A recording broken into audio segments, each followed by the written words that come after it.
चले यहाँ देखिएगा, हम लोग जो चैप्टर पढ़ रहे हैं वो चैप्टर क्या है, दूसरा चैप्टर है ना, क्लास 9 का।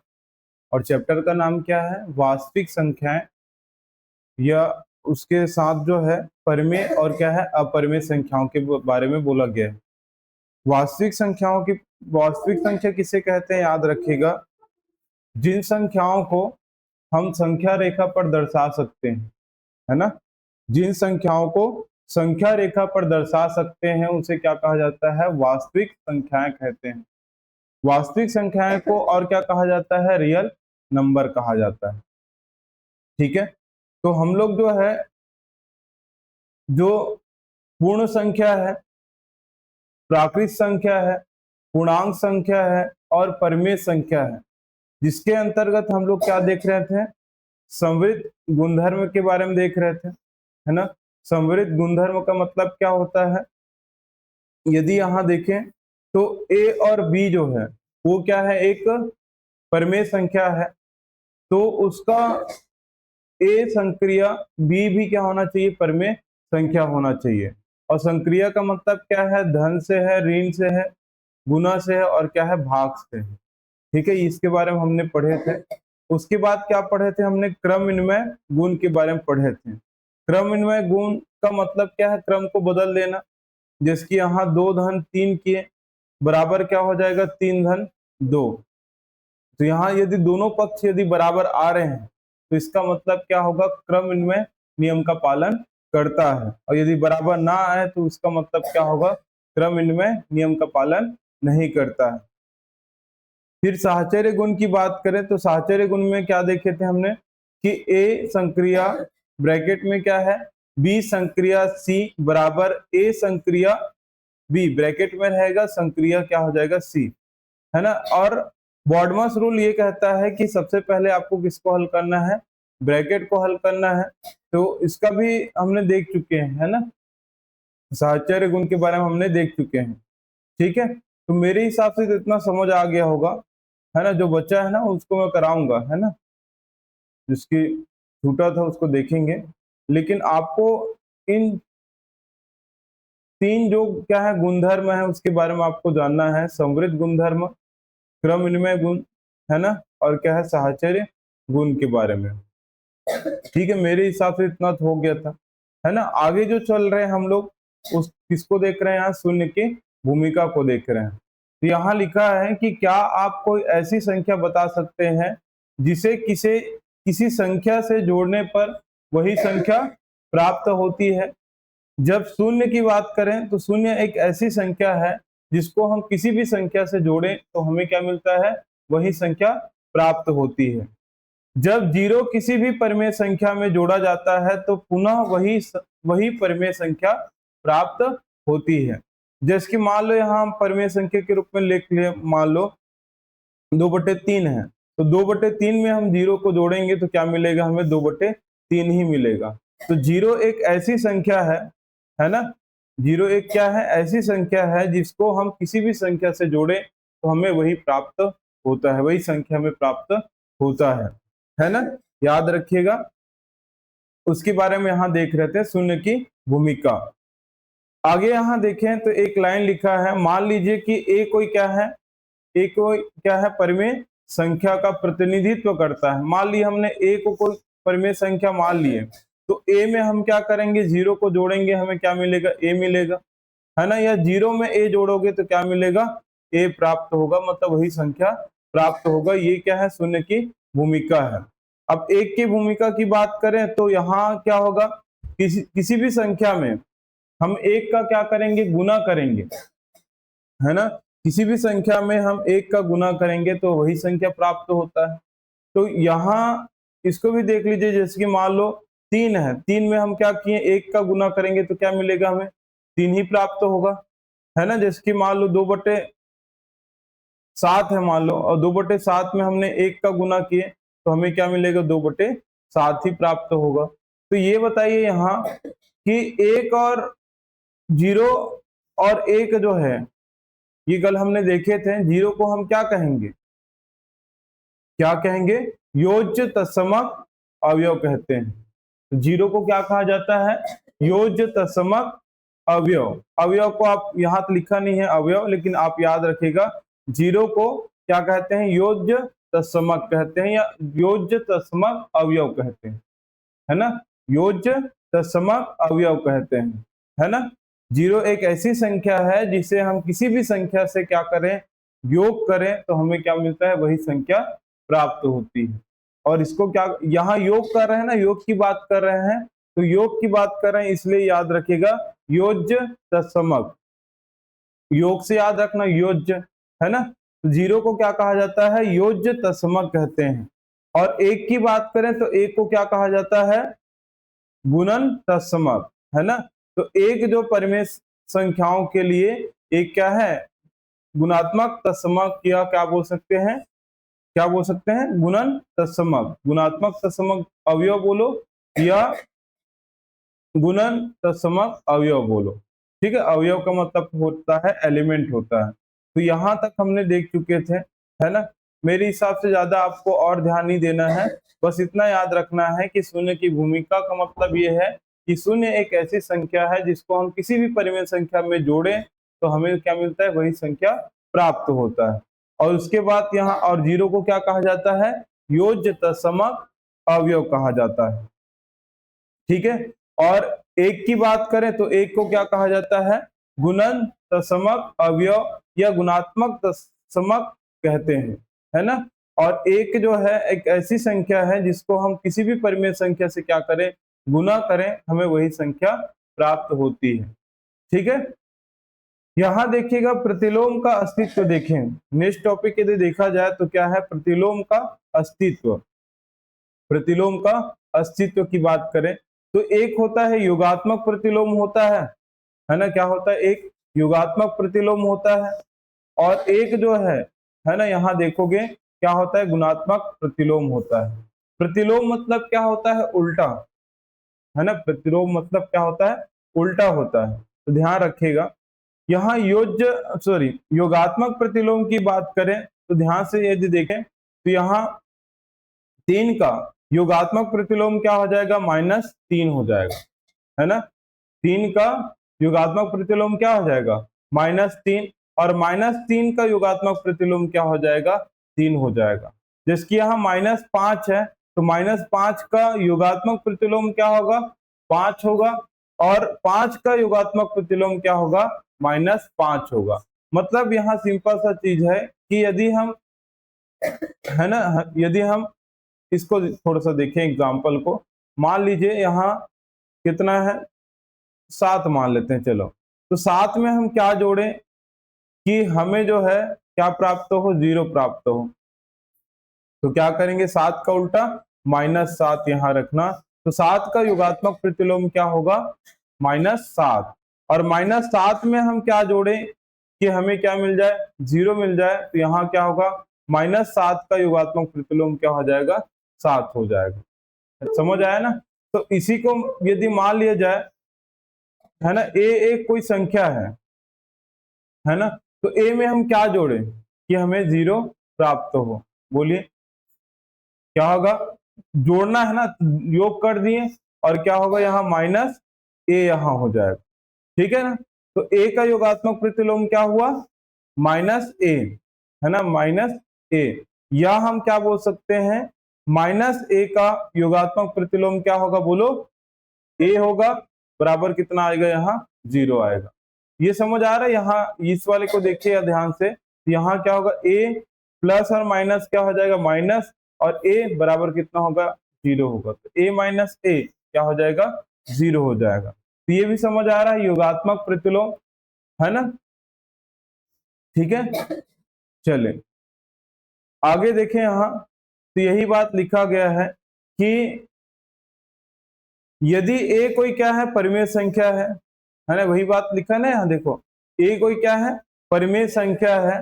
तो a में हम क्या कर रहे हैं, -a जोड़ने पर हमें क्या मिलेगा, 0 मिलेगा, और -a में क्या जोड़ेंगे, a जोड़ेंगे तो क्या मिलेगा, 0 मिलेगा। तो यहाँ क्या है, a और -a एक दूसरे के क्या है, योगात्मक प्रतिलोम है ना। यहाँ से यदि देखा जाए तो a जो है, a का योगात्मक प्रतिलोम -a है, और माइनस ए का, है ना, योगात्मक प्रतिलोम क्या हो जाएगा, ए हो जाएगा। तो ए और माइनस ए क्या है, एक दूसरे के क्या है, योगात्मक प्रतिलोम है ना, योगात्मक प्रतिलोम है। यहाँ और कुछ वो बात बोला गया, ध्यान से देखिए, जो नोट पॉइंट है उसी चीज को हम लोग यहाँ ध्यान दे रहे हैं। देखिए, जीरो का योगात्मक प्रतिलोम क्या होगा, जीरो ही रहता है, क्योंकि जीरो धन जीरो करोगे क्या मिलेगा आपको, जीरो मिलेगा। आगे देखें, गुणात्मक प्रतिलोम की बात करें तो परिमेय संख्या क्या है, 2/7 है। का किस संख्या से गुना करें, का किस संख्या से गुना किया जाए कि गुणनफल क्या हो, एक प्राप्त हो। तो यहां देखिएगा क्या बोला है, हम देखते हैं कि मान लो यहाँ दो क्या है, 2/7 क्या है, एक परिमेय संख्या है। तो 2/7 का उल्टा क्या होगा, प्रतिलोम मतलब उल्टा ना, तो 2/7 का उल्टा क्या हो जाएगा, 7/2 हो जाएगा। तो यहाँ क्या होगा देखिएगा, 7 और 7 कैंसिल हो जाएगा, यहाँ ऊपर नीचे 2 एक कम और ये 2 एक कम, और क्या बचा यहाँ, सिर्फ एक बचा, है ना। तो यहाँ हम क्या बोलेंगे कि 2/7 का गुणात्मक प्रतिलोम क्या होगा, 7/2, है ना। क्या बोलेंगे बोलो, 2/7 का गुणात्मक प्रतिलोम क्या होगा, 7/2, और 7/2 का गुणात्मक प्रतिलोम क्या हो जाएगा, 2/7 होगा। समझ आ रहा है यहाँ क्या कर रहे हैं। चलिए, इसको नीचे दिए गए डिब्बे को भरते हैं। तो यहाँ 2 में क्या गुना करें कि 1 प्राप्त होगा, देखिए ध्यान से, है ना। ये 2 को हम क्या लिख सकते हैं बोलो, 2 को हम क्या लिख सकते हैं, 2/1 लिख सकते हैं, लिख सकते हैं। कोई भी संख्या 2 है तो 2 को क्या लिख सकते हैं, 2/1 लिख सकते हैं। अब 2/1 का उल्टा क्या हो जाएगा, तो यहाँ क्या आ जाएगा, 2 में हम क्या गुना करेंगे, 1/2 का गुना करेंगे, तो क्या मिलेगा हमें, 1 प्राप्त होगा। इसका मतलब यह है कि 2 का गुणात्मक प्रतिलोम क्या होगा, 1/2। 2 का गुणात्मक प्रतिलोम क्या होगा, 1/2 होगा। अब यहाँ देखिए, यहाँ भी वही चीज है, 2/1 कर ले यहाँ, तो 2/1 का गुणात्मक प्रतिलोम क्या हो जाएगा, यहाँ 1/2 होगा। ठीक है, इस चीज को ध्यान रखिएगा। जिसकी यहाँ -5 है, तो -5 का गुणात्मक प्रतिलोम क्या हो जाएगा, हाँ, माइनस क्या हो जाएगा, 1/5 होगा, -1/5 होगा, क्योंकि माइनस और माइनस प्लस होगा, उसके बाद क्या मिलेगा हमें, 1 मिलेगा। यहाँ क्या होगा बोलिए, -1 कितना होगा, 5 होगा, तो माइनस और माइनस का गुना होगा तो कितना प्राप्त होगा, 1 प्राप्त होगा। अब इसको बताइए, -17/19 लिखा है, तो माइनस को ध्यान दीजिएगा, माइनस यदि है ना तो उसमें एक माइनस और लगाना पड़ेगा, क्योंकि माइनस और माइनस का जब गुना होता है ना, तो क्या मिलता है हमें, प्लस मिलता है। और यहाँ 1 की बात करें तो ये प्लस में है, यहाँ भी प्लस में है, तो यहाँ भी सभी प्लस में है, एक तरीके से प्लस में हमें मिलना चाहिए। तो -17/19 में क्या गुना करें कि हमें 1 प्राप्त हो, बोलो क्या हो जाएगा, -19/17, क्या हो जाएगा, -19/17। ठीक है, माइनस और माइनस का गुना होगा, फिर ऊपर और नीचे कट जाएगा, जिससे हमें क्या मिलेगा, 1 प्राप्त होगा। इसको भी बता दीजिए, यहाँ क्या है, -19 कितना आ जाएगा, 17 आ जाएगा। तो -19/17 से गुना करेंगे तो क्या आ जाएगा, हमें 1 प्राप्त होगा। माइनस और माइनस प्लस हो गया, और 17 जो है ऊपर नीचे से कट जाएगा, 19 भी ऊपर नीचे से कट जाएगा। समझ आया। इसको भी बता दो, 1 में क्या गुना करेंगे, 1 गुना करेंगे, जिससे क्या प्राप्त होगा हमें, 1। तो यहाँ 1 गुना करेंगे। यहाँ बात करें -1 की बात करें, तो यहाँ -1 में क्या गुना करेंगे, -1 गुना करेंगे, जिससे क्या मिलेगा हमें, 1 प्राप्त होगा। समझ आया यहाँ। तो थोड़ा सा ध्यान दीजिएगा, कोई 2 संख्याएं जिनका गुणनफल क्या हो, 1 हो, है ना, वे एक दूसरे के क्या होते हैं, गुणात्मक प्रतिलोम होते हैं, है ना। 2 संख्याएं हैं और 2 संख्याओं का हम क्या कर रहे हैं, गुना कर रहे हैं, तो गुणनफल हमें क्या प्राप्त हो रहा है, 1 प्राप्त हो रहा है। तो वो वे जो संख्याएं हैं वो एक दूसरे के क्या होते हैं, गुणात्मक प्रतिलोम होते हैं, ठीक है ना, क्या होते हैं, गुणात्मक प्रतिलोम होते हैं। चलिए यहां देखिएगा, मान लो यदि पूछा जाए, गुणात्मक प्रतिलोम को पहले देख रहे हैं, उसके बाद योगात्मक प्रतिलोम को और देख लेंगे। तो यहाँ ध्यान दीजिए, मान लो यहाँ 3 बटे क्या है, मान लो 8 है, तो 3/8 का गुणात्मक प्रतिलोम क्या हो जाएगा, उल्टा होगा, तो क्या हो जाएगा, ये 8/3 हो जाएगा। ठीक है, मान लिया जाए अब बोला गया कि -1/7 है, तो इसका गुणात्मक प्रतिलोम क्या हो जाएगा, माइनस होगा, है ना, क्योंकि माइनस माइनस प्लस हो जाएगा, तो यहाँ क्या हो जाएगा, 7 बटे कितना हो जाएगा, 1, है ना। या आप सिंपल क्या बोल सकते हो, क्या बोल सकते हो, माइनस होगा ना, चले, तो यहाँ क्या आप बोल सकते हो, -7 बोल सकते हो, है ना, क्योंकि हम तो जानते हैं ना भाई कि 8 है मान लो, तो 8 को हम क्या लिखते हैं, 8/1 लिखते हैं, है ना, तो दोनों का मतलब वही तो होता है ना। तो यहाँ क्या होगा, -1/7 का -1/7 का गुणात्मक प्रतिलोम क्या हो जाएगा, -7, और 3/8 का गुणात्मक प्रतिलोम क्या हो जाएगा, 8/3, और इन दो संख्याओं को आप क्या करोगे, गुना करोगे, तो आपको क्या प्राप्त होगा, 1 प्राप्त होगा। तो यहाँ परिभाषा जो है क्या बन रहा है कि दो संख्याओं का हम क्या करते हैं, गुना करते हैं, तो गुणनफल हमें क्या मिलता है, 1 मिलता है, और ये जो संख्याएं हैं ये एक दूसरे के क्या होते हैं, गुणात्मक प्रतिलोम होते हैं। तो इसको भी एक बार योगात्मक प्रतिलोम को और रिवीजन किया जाए तो क्या बोल सकते हैं, योगात्मक प्रतिलोम को क्या बोल सकते हैं, दो संख्याओं का हम क्या करेंगे, योग करेंगे, तो क्या मिलना चाहिए, 0 मिलना चाहिए, है ना।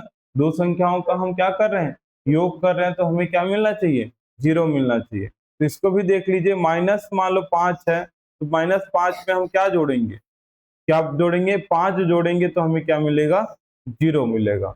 तो योगात्मक प्रतिलोम क्या होगा कि दो संख्याओं का क्या होगा, योगफल जो है, दो संख्याओं का क्या होगा, योगफल जो है हमें क्या मिलता है, 0 मिलता है, इसी को क्या कहते हैं, योगात्मक प्रतिलोम। और योगात्मक प्रतिलोम क्या होगा, ये -5 का 5 हो जाएगा, और 5 का योगात्मक प्रतिलोम क्या होगा, -5 होगा। तो ये बात क्लियर है। यहाँ एक क्वेश्चन यहाँ देख रहे हैं, देखिएगा जो क्वेश्चन आते हैं, है ना, तो इसको भूलना नहीं है, दिखा रहा हूं मैं, ये 9th का ही है ना।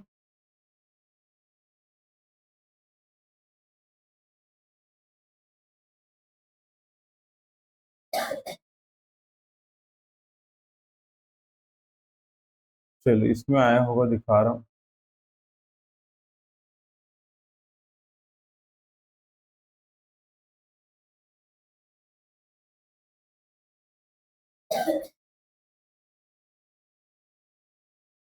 यहाँ देखिएगा, एक क्वेश्चन पूछा गया है ना, ये आपके त्रैमासिक परीक्षा 2025-26 का है, 9वीं का है, जिसमें पूछा गया है कि यदि यहाँ देखिएगा 2/7 है, ये क्या है, 2/7 का योगात्मक प्रतिलोम होगा, योगात्मक बोला है भाई, और योगात्मक प्रतिलोम में क्या आता है, योगफल क्या आता है, शून्य प्राप्त होता है, योगात्मक प्रतिलोम में क्या आता है, शून्य प्राप्त होता है।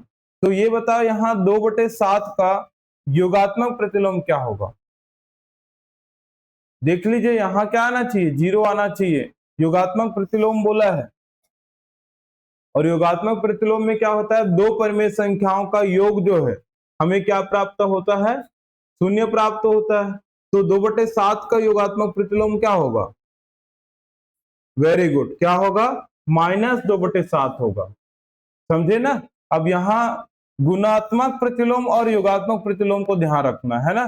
गुणात्मक प्रतिलोम फिर से बोल लें तो योगात्मक प्रतिलोम किसे कहा जाता है, दो परिमेय संख्याओं का योगफल जो है वो क्या मिले, 0 मिले, तो वो जो संख्या है वो एक दूसरे के क्या होते हैं, योगात्मक प्रतिलोम होते हैं। गुणात्मक प्रतिलोम को फिर से बोले तो क्या होगा, दो संख्याओं का गुणनफल क्या मिले, 1 मिले, और वो जो दोनों संख्याएं हैं वो एक दूसरे के क्या कहलाते हैं, गुणात्मक प्रतिलोम कहलाते हैं। एक ना गुना में एक और योगात्मक में 0। तो यहाँ 2/7 में हम किसको जोड़े, किसको जोड़े, 2 - 2/7 को हम जोड़ेंगे तो हमें क्या प्राप्त होगा, 0 प्राप्त होगा। तो इसका आंसर क्या होगा, ए होगा। कंफर्म, ठीक है ना। तो ये क्वेश्चन आते हैं, ये मैं दिखा रहा हूँ, ठीक है ना, ये क्वेश्चन आते हैं, इसको ध्यान रखिएगा। ठीक है, आगे बढ़े यहाँ, तो आगे चल रहे हैं यहाँ, देखिएगा ये सब देखेंगे, देखने के लिए है ना, इसको देख सकते हो, यहाँ बोला गया है, इसको अभी ध्यान मत दीजिए। तो नेक्स्ट हम लोग चल रहे हैं परिमेय संख्या व उनका दशमलव स्वरूप, है ना, परिमेय संख्या व उनका दशमलव स्वरूप। ठीक है, समझ तो आ गया ना अभी तक जो पढ़े हमने। अभी तक हमने क्या क्या पढ़े हैं, शून्य की भूमिका पढ़े हमने, और क्या है, एक की भूमिका पढ़े हमने, और क्या पढ़े, योगात्मक प्रतिलोम और गुणात्मक प्रतिलोम के बारे में हमने देखे अभी तक। ठीक है, सिंपल टॉपिक है, थोड़ा सा ध्यान दीजिएगा। यहाँ जो नेक्स्ट जो टॉपिक है वो पढ़ रहे हैं परिमेय संख्या व उनका दशमलव स्वरूप, परिमेय संख्या व उनका दशमलव स्वरूप। यहाँ देखा जाए तो दशमलव जो है अलग अलग होते हैं। यहाँ से यदि देखा जाए तो आप ध्यान रखिएगा क्या क्या होते हैं, शांत दशमलव होते हैं, अशांत आवर्ती दशमलव होता है, और अशांत आवर्ती दशमलव होता है। आवर्ती का मतलब ध्यान रखिएगा, आवर्ती का मतलब होता है रिपीटिशन होता है। रिपीटिशन मतलब बार बार आना, आवर्ती का मतलब क्या होता है, बार बार आना, और है ना, आवर्ती है, तो ध्यान रखिएगा। और एक में क्या बोला है, शांत बोला है, तो शांत दशमलव किसे कहेंगे और अशांत दशमलव किसे कहेंगे, यहाँ ध्यान से देखिएगा। यहाँ किसको ले रहे हैं हम लोग, एक तो 7/4 को देख रहे हैं, और 9/11 को देखेंगे, और 7/6 को देखेंगे। कैसे ये शांत हो रहा है, कैसे अशांत हो रहा है। ठीक है, तो 7/4 को यहाँ पहले देखें, तो हम 7 को किससे भाग करेंगे, 7 को हम किससे भाग कर रहे हैं, 4 से भाग कर रहे हैं। ध्यान से देखिएगा, 7 को देख लीजिए, यहाँ 7 को हम किससे भाग दे रहे हैं, 4 से, तो दे देते हैं। देखिए 7 को हम 4 से भाग दे रहे हैं, तो 7 यहाँ क्या है, भाज्य है, और 4 क्या है, भाजक है। तो 4 से भाग दें तो सबसे पहले क्या आएगा, 4 एकम 4, 4 आ गया, यहाँ लिख दिए। कितना माइनस कितना आया, 3 आया। ठीक है, अब ये देखो यहाँ 3 और 4 को देखें, तो यहाँ जो है 3 जो है छोटा हो रहा है किससे, 4 से, तो हम क्या करेंगे, दशमलव लगाएंगे, और दशमलव लगा के क्या करेंगे, एक शून्य बढ़ा देंगे। ठीक है ना, तो यहाँ कितना क्या हुआ, अब देखिए 4 का पहाड़ा कितने बार पढ़ोगे, ये 30 से ज्यादा ना हो, 30 से ज्यादा ना हो, तो कितना आएगा, 4 सत्ते 28, तो 7 यहाँ हमने लिखे, और यहाँ कितना आ जाएगा, 28 यहाँ हो जाएगा। माइनस के कितना आया, यहाँ 2 आया, और यहाँ हम क्या कर सकते हैं, 0 बढ़ा सकते हैं, क्योंकि हमने दशमलव लगा लिए, है ना। तो अब बोलो कितना होगा, 4 पंचे 20, 4 पंचे कितना आ जाएगा, 20 यहाँ आ जाएगा, माइनस करोगे क्या मिलेगा, यहाँ 0। तो यहाँ तक, यहाँ से यदि देखा जाए तो भाग जो है, जो हमने दिए हैं वो कंप्लीट हो गया है ना, कंप्लीट हो गया ना। यहाँ 7 को हमने 4 से भाग दिए, तो भागफल हमें क्या मिला, 1.75 मिला, और इसको हम क्या कहेंगे, शांत दशमलव कहेंगे। ठीक है, अशांत किसको कहेंगे, यहाँ देखिएगा आगे, अशांत। उसके बाद कौन सी संख्या है, देख लीजिए कौन सी संख्या है, 9 कितना है, 11 है, 9/11 है। तो 9/11 है, मतलब 9 को हम किससे भाग देंगे, 11 से भाग देंगे। ठीक है, अब ये बताओ 9 और 11 को देखें, तो यहाँ 9 क्या हो रहा है, छोटी संख्या दिख रही है, तो हम कितने बार जाएंगे, 0 बार जाएंगे, तो 11 शून्य हो जाएगा, तो 0 को घटा लीजिए, यहाँ कितना आया, 9 आया यहाँ। ठीक है, अब दशमलव लगा के हम क्या कर लेंगे, 0 बढ़ा लेंगे, तो कितना बार में जाएगा, आप बोलो, 11 का बार पहाड़ा कितने बार पढ़ोगे कि ये 90 से ज्यादा ना हो, तो 11 नियम 99 ज्यादा नहीं होगा 90 से? 11 निन्यानवे हो जाएगा ना, 90 से ज्यादा हो जाएगा, तो 90 से कम तो कितना होगा? 11 अट्ठे 88, 11 अट्ठे 88 यहाँ होगा। ठीक है ना? यहाँ माइनस की कितना आया? 2 आया, 2 आया। फिर क्या करेंगे बोलो? फिर क्या करेंगे? जीरो बढ़ा लेंगे, यहाँ बढ़ा लेंगे, जीरो दशमलव लग गया, जीरो बढ़ा सकते हैं। अब 11 का पहाड़ा कितने बार पढ़ोगे कि 20 से ज्यादा ना हो? 11 एकम 11, क्योंकि 11 दूनी 22 क्या हो जाएगा? ज्यादा हो जाएगा ना यहाँ। तो यहाँ क्या करेंगे हम? एक बार ले जाएंगे तो 11 एकम 11 होगा, माइनस करोगे कितना आया? कितना आएगा बोलो? 9 आएगा।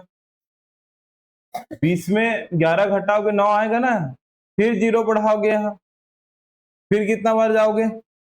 8 बार फिर जाओगे। ठीक है, फिर यहाँ 11 अट्ठे 88 होगा।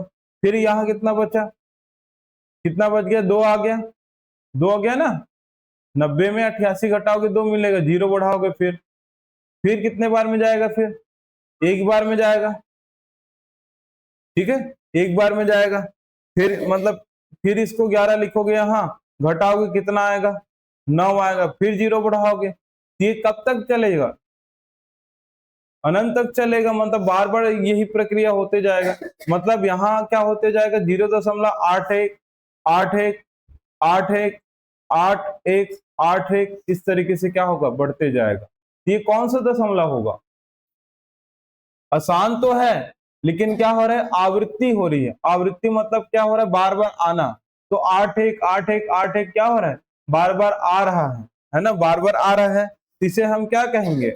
आसान आसान आवर्ती दशमलव कहेंगे। तो पहले जो हमने भाग दिए हैं 7/4 को, मतलब 7 को हमने 4 से भाग दिए, वो क्या था? शांत दशमलव था। और ये क्या है? अशांत आवर्ती दशमलव है। अशांत आवर्ती दशमलव है। इसको भी पढ़ लेते हैं। यहाँ देखिएगा ध्यान से, संख्या कौन सा है? 7/4 है। भागफल कितना आया हमारा? 1/75 आया, सॉरी 1.75 आया। यहाँ क्या बोला है? दशमलव के 2 स्थानों के बाद शेषफल क्या हो जाता है? शून्य हो जाता है। हमने देखे हैं, भाग दिए हैं। तो यहाँ क्या हुआ है? दशमलव के 2 स्थान के बाद जो है शेषफल क्या हो गया? शून्य हो गया। सही बात बोल रहे हैं। चलिए, और क्या बोला है? तो इससे निष्कर्ष ये निकलता है, ये क्या है? शांत दशमलव है। क्या है? शांत दशमलव है। उसके बाद हमने 9 को हमने 11 से भाग दिए, तो हमने देखा 0 के बाद जो है यहाँ क्या हो रहा था? 81 81 81 ऐसे बार बार आते जाएगा ना यहाँ। तो यहाँ क्या बोला है? यहाँ दशमलव के 2 स्थानों के बाद पहले वाले 2 स्थानों के अंकों की क्या हो रही है? पुनरावृत्ति हो रही है ना। पहले 2 स्थानों के अंकों की क्या हो रही है? पुनरावृत्ति। पुनरावृत्ति मतलब बार बार वह प्रक्रिया होना। तो यहाँ 81 81 इस तरीके से क्या हो रहा है? आगे आते जा रहा है। समझ आ गया? तो इसको हम क्या कहेंगे? अशांत आवर्ती दशमलव। अशांत आवर्ती दशमलव कहेंगे। फिर क्या है? 7/6 है। 7/6 में ध्यान दीजिएगा, 7/6 को हम भाग दे देते हैं पहले, है ना। किसको किसको भाग दे रहे हैं हम लोग? 7/6 को भाग दे रहे हैं, है ना। 7/6 को भाग दे रहे हैं।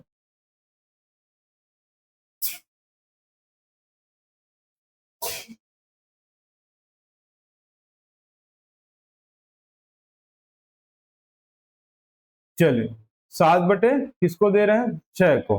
मतलब 7 को हम किससे भाग देंगे? चलो देते हैं 6 से। तो देखिएगा, भाग देना सीखिएगा। तो यहाँ फिर से बोलो, किससे भाग देंगे? 7/6 है, मतलब 7 को किससे भाग देंगे? 6 से भाग देंगे। चलो देते हैं। कितने बार में जाएगा यहाँ? काम नहीं, बोलो कितने बार में? एक बार में जाएगा ना। तो 6 कम 6 लिख लिए यहाँ। तो 7 में हमने 6 घटाई, कितना आया? 1 आया। अब देखो 6 और 1 को देखो, एक छोटी संख्या हो जा रही 6 से, तो हम क्या करेंगे? दशमलव लगाएंगे और क्या हो जाएगा? शून्य बढ़ा देंगे, है ना। फिर क्या आ जाएगा? 6 कम 6 फिर आ जाएगा। तो 6 कम 6 फिर कर लिए, कितना आया यहाँ? 4 आया। फिर दशमलव तो लगा लिए, जीरो बढ़ा लेंगे यहाँ, कितना हो जाएगा 6, 6 छक्के 36, 6 सत्ते 42 ज्यादा हो जाएगा ना यहाँ, तो 6 छक्के 36, कितना आया अब 36 घटाए तो कितना आया यहाँ 4 आया। फिर क्या करोगे अब, है ना, फिर जीरो बढ़ाओगे, है ना, फिर कितना लिखोगे यहाँ 36 आएगा, माइनस करोगे कितना आएगा 4, फिर आएगा यहाँ 6 बार फिर ले जाएंगे। तो यहाँ से क्या समझ आ रहा है, क्या समझ आ रहा है, दशमलव के एक स्थान के बाद, एक स्थान के बाद क्या हो रहा है, जो 6 की जो है वो क्या हो रही है, पुनरावृत्ति हो रही है ना, वो दशमलव के बाद 2 स्थान के बाद पुनरावृत्ति हो रहा था, और ये क्या है दशमलव के एक स्थान के बाद, है ना। तो वही चीज बोला गया है यहाँ कि यहाँ दशमलव के एक स्थान के बाद आने वाली संख्या की क्या हो रही है, पुनरावृत्ति हो रही है। तो यहाँ से यदि देखा जाए तो दोनों क्या है, यहाँ अशांत आवर्ती दशमलव है, और ये क्या है, शांत दशमलव है, शांत दशमलव है। एक और होता है, ध्यान रखिएगा, एक होता है मिश्रित आवर्ती भी बोल देते हैं, या अनावर्ती दशमलव भी बोल देते हैं। तो मैं उसको दिखा रहा हूं कहाँ पे है, उसको देख लीजिए। यहां बोला, देखिए क्या बोला है, ये एग्जाम में आते हैं, क्या बोला देखिए यहां बोला है कि संख्याओं में दशमलव प्रसार का अंत नहीं होता तथा पुनरावृत्ति खंड भी नहीं है, इन्हें अशांत आवर्ती, सॉरी अशांत अनावर्ती, अशांत अनावर्ती कहते हैं। जिसकी यहाँ देखते हैं, चलो 22/7 को देखते हैं, और 22/7 किसका मान है, पाई का मान मान लेते हैं, है ना, लगभग मान लेते हैं कि पाई का मान कितना है, 22/7 है। तो 22/7 को हम लोग देखते हैं कि ये क्या है, तो 22 यहाँ लिखे हमने, और यहाँ किससे भाग दे रहे हैं, 7 से भाग दे रहे हैं। तो अभी तक हमने कौन कौन से दशमलव देखे हैं, एक शांत दशमलव देखे हैं, और एक क्या है, अशांत आवर्ती दशमलव देखे हैं, जिसमें से 2 चीजें देखे हैं। एक क्या है, दशमलव के दो स्थानों पर क्या हो रहा है, पुनरावृत्ति हो रहा है, और एक हमने क्या देखे हैं, दशमलव के एक स्थान के बाद क्या हो रहा है, पुनरावृत्ति हो रहा है ना, वही वही संख्या आ रहा है। अब यहाँ देखिएगा 22 को हम किससे भाग दे रहे हैं, 7 से दे रहे हैं, तो कितने बार में जाएगा बोलो, क्या हो रहा है यहाँ, क्या हो रहा है, 7 एक का कितना हो जाएगा, 7 7 दिया कितना हो जाएगा, 21 हो जाएगा, 21 यहाँ कर दिए, कितना है यहाँ माइनस किए तो 1 मिला हमें, 1 मिला ना यहाँ। अब कितना करेंगे, दशमलव लगाएंगे, जीरो बढ़ा दिए हमने, फिर कितना आएगा यहाँ, 7 एक कम 7, 7 ये कम हो गया, कितना आ गया यहाँ 3, कितना बार में जाएगा, फिर क्या हो जाएगा, यहाँ जीरो बढ़ा देंगे ना यहाँ, तो कितना आ जाएगा, 7 चौक 28, तो यहाँ कितना आ जाएगा, 28 आ जाएगा, माइनस करोगे कितना आया 2, फिर जीरो बढ़ाओगे कितना आ जाएगा, 7 दूनी कितना आ जाएगा, 7 दूनी 14 होगा ना यहाँ, 7 दूनी 14, 14 यहाँ लिखे, माइनस की कितना आया, कितना आया बोलो, कितना आया 6 आया, फिर क्या करोगे, जीरो बढ़ा दोगे यहाँ, क्योंकि 6 छोटी है ना 7 से, फिर कितने बार में आ जाएगा, 7 अट्ठे 56, अब 7 7 नहीं 63 ज्यादा हो जाएगा, तो कितना बार में जाएगा, 7 अट्ठे 56, 8 यहाँ लिख दिए, और यहाँ क्या हो जाएगा 56 हो जाएगा, माइनस की कितना आया 4 आया, जीरो बढ़ाओगे यहाँ, फिर कितना बार में जाएगा, 7 का पहाड़ा पढ़ो जो 40 से ज्यादा ना हो, कितना आ जाएगा, कितना आ जाएगा बोलो, 7 पंचे 35, और 7 छक्के कितना हो जाएगा 42 हो जाएगा, ज्यादा हो जाएगा, तो यहाँ कितना जाएगा 35, 5 बार में, यहाँ कितना आया 5 आया, और यहाँ कितना आ जाएगा 5 बार में, फिर ले गए यहाँ, समझ आ रहा है। तो ये जो है ना, ये भी एक क्या है, अशांत है, समझो बात को, ये भी क्या है, अशांत दशमलव है, लेकिन यहाँ क्या हो रहा है, संख्याओं की या दशमलव है उसके स्थान के बाद जो है पुनरावृत्ति हो रही है क्या? नहीं हो रहा है ना, तो इसको हम क्या कहेंगे? क्या कहेंगे बोलो? अशांत है। अशांत है कि नहीं है? यहाँ अशांत दशमलव है। अशांत और आवर्ती हो रही, क्या आवर्ती का मतलब क्या है? पुनरावृत्ति होना, बार बार वही वही चीजें आना। लेकिन यहाँ क्या हो रहा है? एक आया है, एक के बाद और आया है क्या? एक। चार आया है, दो, चार के बाद और आया है क्या यहाँ? तो यहाँ क्या हो रहा है? दशमलव के दशमलव के बाद जो संख्या है उसका क्या नहीं हो रहा है?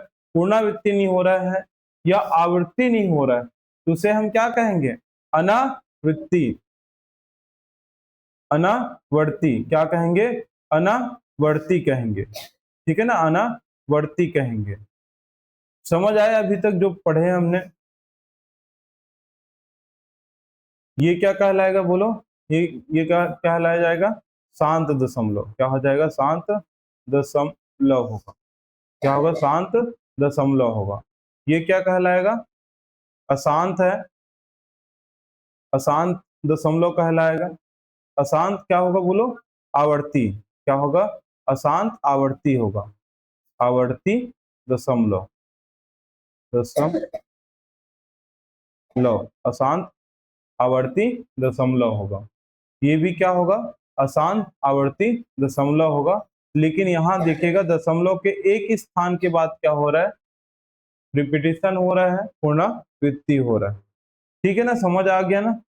चले आगे देखें यहाँ क्या बोला है।